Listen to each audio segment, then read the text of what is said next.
Today, we use the RR3 with the DIY Kit MK2 for engraving. Install the RR3 side bracket accessories and attach the stand to the DIY Kit MK2.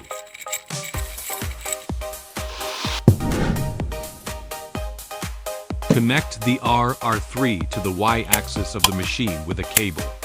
In the AlgoOS system, set the working mode to R-roller mode. Select the image to be engraved, configure the parameters, then start engraving.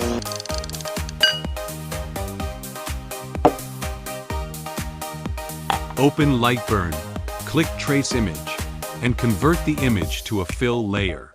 Click Rotary Setup, set per rotation to 39.82 mm and roller diameter to 16.8 mm. After connecting the machine in LaserGRBL, click GRBL configuration in the top left corner. Set $101 to 67.00 step M. After modifying the value, and start engraving.